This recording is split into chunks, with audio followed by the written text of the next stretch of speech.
नमस्कार दर्शक बंधु मु ज्ञान रंजन स्वागत करुच्ची आपको fight for exam YouTube channel को पुणी आपको आउ थे स्वागत जदि आप आम चैनल को लाइक और सब्सक्राइब करना तेज यथाशीघ्र लाइक और सब्सक्राइब करनी फल आम जो रिसेंट अपडेट आसपारे आपको एग्जाम प्रिपेरेसन करने बहुत हेल्पफुल हो मुझे आज सीटीबी एड बछा बछा question child development pedagogy second part यथाशीघ्र आम चैनल को सब्सक्राइब और लाइक करूँ ताफल आम रिसेंट अपडेट्स पाइपर चलते आरंभ करवा आज यही मेगा एपिसोड या प्रथम प्रश्न को क्वेश्चन नंबर 1 काली 25 नंबर करी आज 24 नंबर आरंभ करवा बालक बालिका सामाजिक करण भिन्न होवार कारण कौन बालक आ बालिकार जो सामाजिकरण भिन्न होवार कारण कौन सठिक उत्तर होची सी दुई अलग अलग भूमिका प्रति आशा बालक अलग आशा कराए बालिका अलग आशा कराए तेणु बालक बालिका सामाजिकरण भिन्न होवार इंपोर्टाट क्वेश्चन बालक बालिकार सामाजिकरण भिन्न होवार मुख्य कारण कौन दुई ठारू अलग भूमिका प्रति आशा अलग भूमिका दुई अलग अलग भूमिका रोल प्ले करती तेणु से सामाजिकरण भिन्न अटे जा परवर्ती प्रश्न को सठिक उत्तर है सी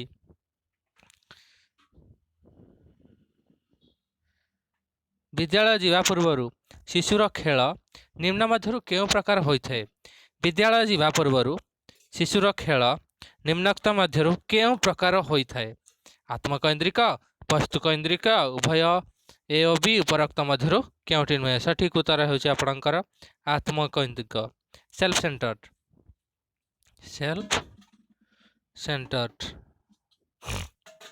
तेणु विद्यालय जीवा पूर्व शिशुर खेल आत्मकैंद्रिक होता है किपर होता है आत्मकैंद्रिक होता है शिशुर खेल आत्मकैंद्रिक होता है सठिक उत्तर होची ए 27 नंबर ए विद्यालय जीवा पूर्व शिशुर खेल आत्मकैंद्रिक होता है जीवा परवर्ती प्रश्न को निम्नोक्त मध्य क्यों आयु स्तर में शिशुर सामाजिक विकास सुनिश्चित होता है निम्नोक्त मध्य क्यों आयु स्तर में शिशुर सामाजिक विकास सुनिश्चित होता है उत्तर होची उत्तर गुड़िक आपणकर शैशवस्था बाल्यावस्था किशोर अवस्था प्रौढ़ अवस्था सठिक उत्तर कौन सठिक उत्तर टी चलते देखा सठिक उत्तर होची आपणकर ए शैशवस्था शिशुर सामाजिक विकास सुनिश्चित होता है शैशवस्था सठिक उत्तर है शैशवस्था शिशुर सामाजिक विकास सुनिश्चित होता है 28 नंबर प्रश्न उत्तर होची ए शैशवस्था या परवर्ती प्रश्न को शिशुर मातृभाषार विकास निम्नोक्त मध्य क्यों सामाजिक संस्था द्वारा संपन्न होता है शिशुर मातृभाषार विकास क्यों सामाजिक संस्था द्वारा संपन्न होता है विद्यालय पड़ोशी परिवार मित्रमंडली सठिक उत्तर होची आपणकर परिवार परिवार द्वारा शिशुर मातृभाषा मदर लैंग्वेज विकास होता है तेणु परिवार द्वारा शिशुर मातृभाषार विकास संपन्न होता है जीवा परवर्ती प्रश्न को मानव व्यवहार विकास निम्नोक्त मध्य क्यों कारक उपर निर्भर करें मानव व्यवहार विकास निम्नोक्त मध्य क्यों कारक उपर निर्भर करे अभिवृद्धि परिपक्वता विकास उपरोक्त तीनोटी जाक सठिक उत्तर होची आपणकर उपरोक्त तीनोटी जाक दैट मीन्स अभिवृद्धि परिपक्वता विकास उपर मानव शरीर व्यवहार निर्भर करें तीन टे जाक जीवा परवर्ती प्रश्न को प्रॉक्सिमा विकास नियम लॉ ऑफ प्रॉक्सिमा डिस्टाल अंतर्गत निम्नोक्त मध्य क्यों प्रकार विकास होता है लॉ ऑफ प्रॉक्सिमा डिस्टाल अंतर्गत निम्नोक्त मध्य क्यों प्रकार विकास होता है मुंडर गोड़ आड़ को केन्द्र मुंड आड़ को उभय ए और बी उपरोक्त मध्य क्योंटी नुहे प्रॉक्सिमा डिस्टाल्स लॉ यहाँ इंपोर्टेंट एग्जाम रे आसची मते सीटेट रे CTET central teacher eligibility test जो अच्छी सीटेट रे ये क्वेश्चन आगुरी भी आसी सारी proxima law of proxima distal proxima विकास नियम अंतर्गत निम्नोक्त मध्य क्यों प्रकार विकास होता है सूत्र सठिक उत्तर होची आपणकर केन्द्र मुंड आड़ को from centre to head proxima distal law जीवा परवर्ती प्रश्न को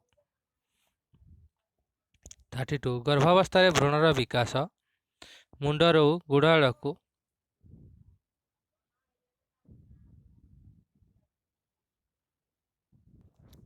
ଯିବା ପରବର୍ତ୍ତୀ ପ୍ରଶ୍ନ ଗର୍ଭାବସ୍ଥାରେ ଭ୍ରୂଣର ବିକାଶ ମୁଣ୍ଡରୁ ଗୋଡ଼ ଆଡ଼କୁ ନିମ୍ନୋକ୍ତ ମଧ୍ୟରୁ କେଉଁ ବିକାଶ ସିଦ୍ଧାନ୍ତ କୁହାଯାଏ?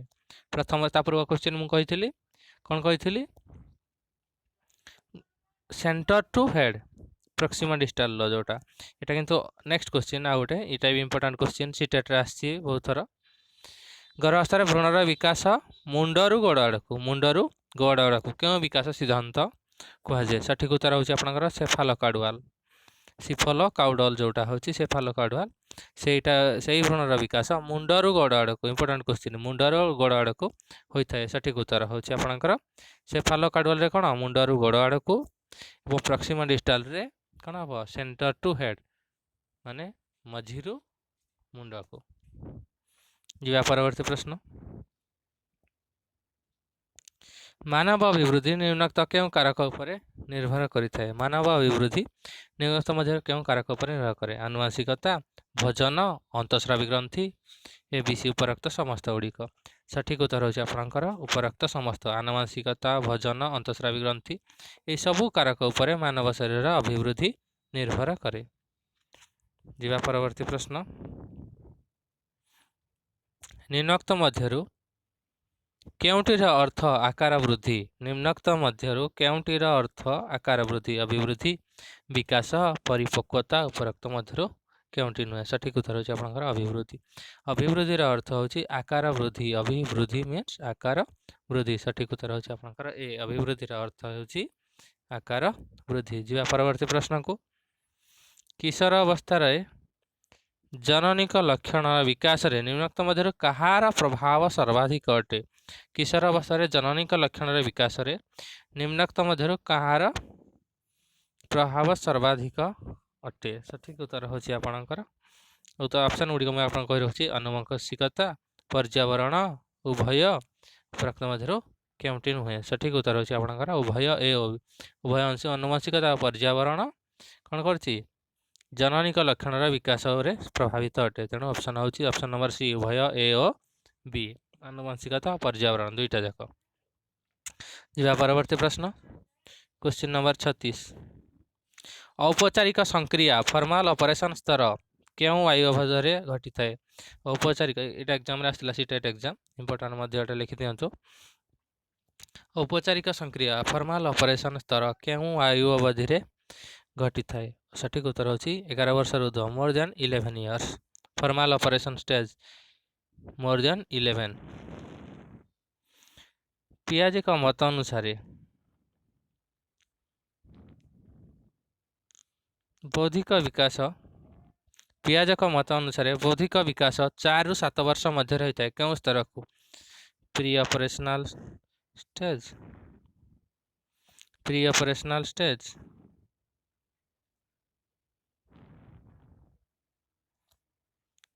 फॉर्मल ऑपरेशन स्तर पूर्व संक्रियात्मक स्तर औपचारिक संक्रिया स्तर अंत प्रज्ञात्मक चिंतन स्तर संवेदी स्थल इंपोर्टेंट क्वेश्चन पियाजों मत अनुसार बौद्धिक विकास 4 ରୁ 7 वर्ष मध्य होता है क्यों स्तर को pre operational formal operational intuitive thinking sensory motor stage सठिक उत्तर होची आपनकर अंत प्रज्ञा इंट्यूटिव थिंकिंग स्टेज अंत प्रज्ञात्मक चिंतन स्तर बौद्धिक विकास 4 ରୁ 7 वर्ष मध्य होता है अंत प्रज्ञात्मक चिंतन स्तर ऑप्शन नंबर सी होची सठिक उत्तर जीवा परवर्ती प्रश्न को पियाजक मत अनुसार बौद्धिक विकास अंतिम स्तर last stage of mental development बौद्धिक intellectual development last stage of intellectual development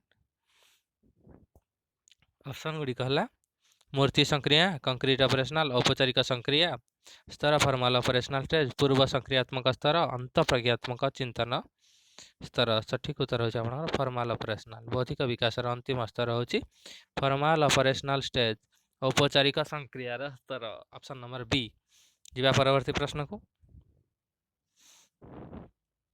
39 पियाजों मत अनुसार संज्ञानात्मक विकास प्रथम पाहाच पूर्व संप्रात्मक स्तर अंत प्रज्ञापक स्तर संवेदी गतिशील स्तर मूर्ति संक्रिया स्तर सठिक उत्तर आपनकर होची संवेदी गतिशील स्तर संवेदी गतिशील अनुसार संवेदी गतिशील स्तर ପିଆଜକ ମତ ଅନୁସାରେ ସଂଜ୍ଞାନାତ୍ମକ ବିକାଶର ପ୍ରଥମ ପାହାଚ। ସଂଜ୍ଞାନାତ୍ମକ ବିକାଶର ପ୍ରଥମ ପାହାଚ କ'ଣ? ସମ୍ବେଦୀ ଗତିଶୀଳ ସ୍ତର 39C। ଯିବା ପରବର୍ତ୍ତୀ ପ୍ରଶ୍ନକୁ। ପିଆଜଙ୍କ ଅନୁସାରେ ମୂର୍ତ୍ତି ସଂକ୍ରିୟା ସ୍ତର କଂକ୍ରିଟ ଅପରେସନ ସ୍ତର କେଉଁଟା ଅଛି? 11ରୁ 15 ବର୍ଷ, ଜନ୍ମରୁ 2 ବର୍ଷ, 7ରୁ 11 ବର୍ଷ, 2ରୁ 7 ବର୍ଷ। ସଠିକ ଉତ୍ତର ହେଉଛି 7ରୁ 11 ବର୍ଷ। 7ରୁ 11 ବର୍ଷ ହେଉଛି ଆପଣଙ୍କ କଂକ୍ରିଟ ଅପରେସନ ମୂର୍ତ୍ତି ସଂକ୍ରିୟା ସ୍ତର। Important question CTET and what at other teaching exam also. Concrete operation ସ୍ତର ହେଉଛି 7ରୁ 11 ବର୍ଷ। Option number C. ଯିବା ପରବର୍ତ୍ତୀ ପ୍ରଶ୍ନକୁ। ପିଆଜକ ଅନୁସାରେ ସଂଜ୍ଞାନାତ୍ମକ ବା ବୌଦ୍ଧିକ ବିକାଶର ପୂର୍ବ ସଂକ୍ରିୟାତ୍ମକ ସ୍ତର ପ୍ରି କନସେପ୍ଚୁଆଲ ଷ୍ଟେଜ୍ର ଅବଧି କେଉଁଟା? ଜନ୍ମରୁ 2 ବର୍ଷ, 2ରୁ 9 ବର୍ଷ, 2ରୁ 4 ବର୍ଷ, 7ରୁ 11 ବର୍ଷ। ସଠିକ ଉତ୍ତର ହେଉଛି ଆପଣଙ୍କର 2ରୁ 4 ବର୍ଷ। ପ୍ରି କନସେପ୍ଚୁଆଲ ଷ୍ଟେଜ୍ ସଂଜ୍ଞାନାତ୍ମକ ଅଥବା ବୌଦ୍ଧିକ ବିକାଶର ପୂର୍ବ ସଂକ୍ରିୟାତ୍ମକ ସ୍ତର ହେଉଛି 2ରୁ 4 ବର୍ଷ ପିଆଜକ ମତ ଅନୁସାରେ। ଯିବା ପରବର୍ତ୍ତୀ ପ୍ରଶ୍ନ 42। ପିଆଜକ ଅନୁସାରେ ବୌଦ୍ଧିକ ବିକାଶରେ ଆତ୍ମସାତୀକରଣ ଆସିମିଲେସନ ସହ ନିମ୍ନୋକ୍ତ ମଧ୍ୟରୁ କେଉଁ କ୍ରିୟା ସମ୍ପନ୍ନ ହୁଏ? ପିଆଜକ ଅନୁସାରେ ବୌଦ୍ଧିକ ବିକାଶରେ ଆତ୍ମସାତୀକରଣ ଆସିମିଲେସନ ସହ ନିମ୍ନୋକ୍ତ ମଧ୍ୟରୁ କେଉଁ କ୍ରିୟା ସମ୍ପନ୍ନ ହୁଏ? ସଠିକ ଉତ୍ତର ହେଉଛି ଆକୋମୋଡେସନ। ଆସିମିଲେସନ ଆଉ ଆକୋମୋଡେସନ ହୁଏ। ତ ସଠିକ ଉତ୍ତର ହେଉଛି ଆକୋମୋଡେସନ। ଯିବା ପରବର୍ତ୍ତୀ ପ୍ରଶ୍ନ। ବିଦ୍ୟାର୍ଥୀମାନଙ୍କ ସାମାଜିକ ବିକାଶ ପାଇଁ ନିମ୍ନୋକ୍ତ ମଧ୍ୟରୁ କେଉଁ କାରକ ଦାୟୀ? ବିଦ୍ୟାର୍ଥୀମାନଙ୍କର ସାମାଜିକ ବିକାଶ ପାଇଁ ନିମ୍ନୋକ୍ତ ମଧ୍ୟରୁ କେଉଁ କାରକ ଦାୟୀ? ପରିବାର, ପଡ଼ୋଶୀ, ବିଦ୍ୟାଳୟ, ଉପରୋକ୍ତ ତିନୋଟି ଯାକ। ସଠିକ ଉତ୍ତର ଆପଣଙ୍କର ହେଉଛି ଉପରୋକ୍ତ ତିନୋଟି ଯାକ। ଦ୍ୟାଟ୍ ମିନ୍ସ ପରିବାର, ପଡ଼ୋଶୀ, ବିଦ୍ୟାଳୟ ତିନିଟା ଯାକ ସାମାଜିକ ବିକାଶ ପାଇଁ ଦାୟୀ। ସଠିକ ଉତ୍ତର ହେଉଛି ଉପରୋକ୍ତ ତିନୋଟି ଯାକ ଡି। ଯିବା ପରବର୍ତ୍ତୀ ପ୍ରଶ୍ନ। ବିଦ୍ୟାର୍ଥୀମାନଙ୍କ ଭାଷା ବିକାଶ ପାଇଁ ନିମ୍ନଲିଖିତ କାରକ ମଧ୍ୟରୁ ବିଦ୍ୟାର୍ଥୀମାନଙ୍କ ଭାଷା ବିକାଶ ପାଇଁ ନିମ୍ନଲିଖିତ କାରକ ମଧ୍ୟରୁ ସର୍ବାଧିକ ମହତ୍ତ୍ୱପୂର୍ଣ୍ଣ କାରକ କେଉଁଟା? ବିଦ୍ୟାର୍ଥୀମାନଙ୍କ ଭାଷା ବିକାଶ ପାଇଁ ସର୍ବାଧିକ ମହତ୍ତ୍ୱପୂର୍ଣ୍ଣ କାରକ ହେଉଛି କେଉଁଟା? ସାମାନ୍ୟ ଅଭିବୃଦ୍ଧି, ବହୁଭାଷୀୟ ଶିକ୍ଷଣ, ମଲ୍ଟିଲାଙ୍ଗୁଏଜ ଟିଚିଂ ଯେଉଁଟା, ଧନିକ ପରିବାର, ଏଜୁକେସନ। ସଠିକ ଉତ୍ତର ହେଉଛି ସାମାନ୍ୟ ଅଭିବୃଦ୍ଧି। ସାମାନ୍ୟ ଅଭିବୃଦ୍ଧି ବିଦ୍ୟାର୍ଥୀମାନଙ୍କ ଭାଷା ବିକାଶ ପାଇଁ ସର୍ବାଧିକ ମହତ୍ତ୍ୱପୂର୍ଣ୍ଣ କାରକ। ସାମାନ୍ୟ ଅଭିବୃଦ୍ଧି ଗ୍ରୋଥ। ସଠିକ ଉତ୍ତର ହେଉଛି ଆପଣଙ୍କର ଏ। ଯିବା ପରବର୍ତ୍ତୀ ପ୍ରଶ୍ନକୁ। ନିମ୍ନଲିଖିତ ମଧ୍ୟରୁ କେଉଁ କାରକ ଶିଶୁର ଭାଷାର ବିକାଶରେ ସହାୟକ ହୋଇନଥାଏ? ନିମ୍ନଲିଖିତ ମଧ୍ୟରୁ କେଉଁ କାରକ ଶିଶୁର ଭାଷା ବିକାଶରେ ସହାୟକ ହୋଇନଥାଏ? ସଠିକ ଉତ୍ତର ହେଉଛି ଆପଣଙ୍କର ପ୍ରଜାତୀୟ ଗୁଣ ରେସନାଲ ଟ୍ରେଟ୍। ନିମ୍ନଲିଖିତ ମଧ୍ୟରୁ କେଉଁ କାରକ ଶିଶୁର ଭାଷା ବିକାଶରେ ସହାୟକ ହୋଇନଥାଏ? ରେସନାଲ ଟ୍ରେଟ୍ ଯେଉଁଟା ପ୍ରଜାତୀୟ ଗୁଣ। ଏଇଟା ହେଉଛି ଆପଣଙ୍କର ସଠିକ ଉତ୍ତର ପ୍ରଜାତୀୟ ଗୁଣ ଡି। ଯିବା ପରବର୍ତ୍ତୀ ପ୍ରଶ୍ନରୁ। ବିଦ୍ୟାର୍ଥୀଙ୍କ ଭାଷା ବିକାଶ ଲାଙ୍ଗୁଏଜ ଡେଭଲପମେଣ୍ଟ ନିମ୍ନଲିଖିତ ମଧ୍ୟରୁ କେଉଁ କାରକ ଉପରେ ସର୍ବାଧିକ ପ୍ରଭାବ ପକାଇଥାଏ? କେଉଁ କାରକର ପ୍ରଭାବ ସର୍ବାଧିକ ହୋଇଥାଏ ଭାଷା ବିକାଶ ଲାଙ୍ଗୁଏଜ ଡେଭଲପମେଣ୍ଟ? ସଠିକ ଉତ୍ତର ହେଉଛି ଆପଣଙ୍କର ଶାରୀରିକ ସ୍ୱାସ୍ଥ୍ୟ ମେଣ୍ଟାଲ ହେଲ୍ଥ ଯେଉଁଟା କହୁଛି MH ସେଟା ଉପରେ ସର୍ବାଧିକ ପ୍ରଭାବ କରିଥାଏ ବିକାଶ। ସଠିକ ଉତ୍ତର ହେଉଛି ଆପଣଙ୍କର ଶାରୀରିକ ସ୍ୱାସ୍ଥ୍ୟ। Option number A. ଯିବା ପରବର୍ତ୍ତୀ ପ୍ରଶ୍ନ। ନିମ୍ନଲିଖିତ ମଧ୍ୟରୁ କେଉଁ ଆୟୁ ସ୍ତରରେ ଶିଶୁର ଜଟିଳ ବାକ୍ୟ କହିବାରେ ସକ୍ଷମ ହୋଇଥାଏ? 2 ବର୍ଷ, 3 ବର୍ଷ, 4 ବର୍ଷ, 6 ବର୍ଷ।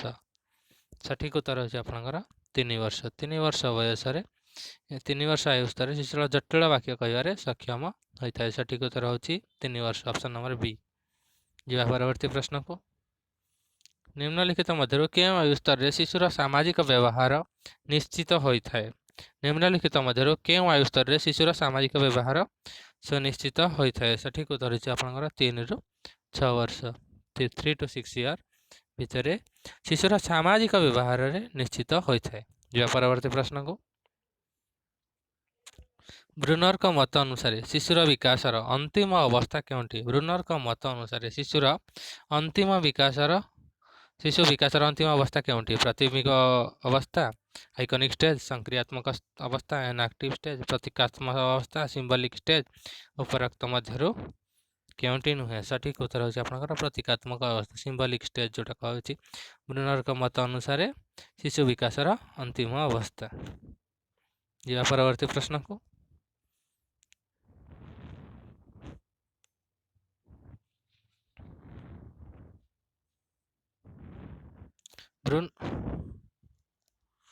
ବ୍ରୁନରଙ୍କ ମତ ଅନୁସାରେ ପ୍ରତିବିମ୍ବାତ୍ମକ ଅବସ୍ଥାର ଅବଧି କେତେ? ବ୍ରୁନରଙ୍କ ମତ ଅନୁସାରେ ପ୍ରତିବିମ୍ବାତ୍ମକ ଅବସ୍ଥାର ଅବଧି କେତେ? ଜନ୍ମରୁ 3 ବର୍ଷ, 3ରୁ 11 ବର୍ଷ, 11ରୁ 15 ବର୍ଷ, 11 ବର୍ଷରୁ ଉର୍ଦ୍ଧ୍ୱ, 15 ବର୍ଷରୁ ଉର୍ଦ୍ଧ୍ୱ। ବ୍ରୁନରଙ୍କ ମତ ଅନୁସାରେ ପ୍ରତିବିମ୍ବାତ୍ମକ ଅବସ୍ଥାର ଅବଧି କେତେ? ସଠିକ ଉତ୍ତର ହେଉଛି ଆପଣଙ୍କର 3ରୁ 11 ବର୍ଷ। ଅପସନ୍ ନମ୍ବର ବି। ଏହି ଅବସ୍ଥା 3ରୁ 11 ବର୍ଷ ପ୍ରତିବିମ୍ବାତ୍ମକ ଅବସ୍ଥା ବ୍ରୁନରଙ୍କ ମତ ଅନୁସାରେ। ଏହି ଥିଲା ଆପଣମାନଙ୍କ ପାଇଁ ବହୁତ ଗୁରୁତ୍ୱପୂର୍ଣ୍ଣ 25ଟି ପ୍ରଶ୍ନ ଚାଇଲ୍ଡ ଡେଭଲପମେଣ୍ଟ ପେଡାଗୋଗିର, ଯେଉଁଟା ସିଟି ବିଇଡି ଏକ୍ଜାମରେ ବହୁତ ବଡ଼ ରୋଲ୍ ପ୍ଲେ କରିଥାଏ। ମୁଁ ଏଇଭଳି ଆପଣମାନଙ୍କ ପାଇଁ ଡେଲି ନେଇ ଆସିବି ବଛା ବଛା ପ୍ରଶ୍ନମାଳା। ଯଦି ଆମର ଚ୍ୟାନେଲକୁ ଲାଇକ୍ ଏବଂ ସବସ୍କ୍ରାଇବ୍ କରିନାହାନ୍ତି ଯଥାଶୀଘ୍ର କରିନିଅନ୍ତୁ। ଆମର ଚ୍ୟାନେଲ ହେଲା FIGHT, କ୍ୟାପିଟାଲ ଲେଟର ଲେଖିବେ, ଫାଇଟ୍ ଫର୍ ଏକ୍ଜାମ, EXAM ଲେଖିବେ ଏବଂ ତଳେ ଥିବା ବଟନକୁ ସବସ୍କ୍ରାଇବ୍ କରିବେ ଏବଂ ଏବେ ଆପଣଙ୍କର ସୁଚିନ୍ତିତ ମତାମତ ପାଇଁ ଅପେକ୍ଷାରେ। ଆପଣଙ୍କ ଦିନଟି ଶୁଭ ମଙ୍ଗଳମୟ ହେଉ। ଜୟ ଜଗନ୍ନାଥ।